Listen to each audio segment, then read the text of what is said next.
કાલે 7 કે 7:30 મારી બહેને મારી ભાભીએ એક બાળકને જન્મ આપ્યો ને 8:15 કે 8:20 મારો બાળક અહીંયા સિવિલ હોસ્પિટલમાંથી ચોરી થઈ ગયો. જે ચોરી કરી લેડીઝ ગઈ એ મારા બાળકને કોઈ હાથમાં કૂણામાં લાખીને નહીં લઈ ગઈ. એક બ્લુ કલરની પોથરીમાં એ મારા બાળકને લઈને ગઈ અહીંયાથી. હવે મેં એમ કહું છું સાહેબ, મારે એક જ જે છે મારા ભાઈબંધ ભાઈ બહેન જે પણ આ મારા વિડીયો જોયે છે, મારે એક જ પ્રશ્ન છે બધાથી કે 1 કલાકના બાળકમાં જાન કેટલી હોય કે એ પોથરીના ભાડે સહી શકે?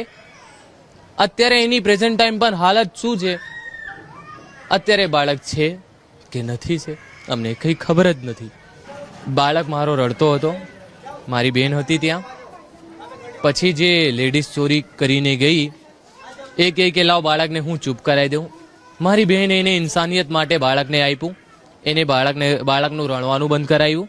પછી મારી બહેને એને પલ્લામાં મૂકી દીધું. પછી એ ડાયપર લેવા ગઈ.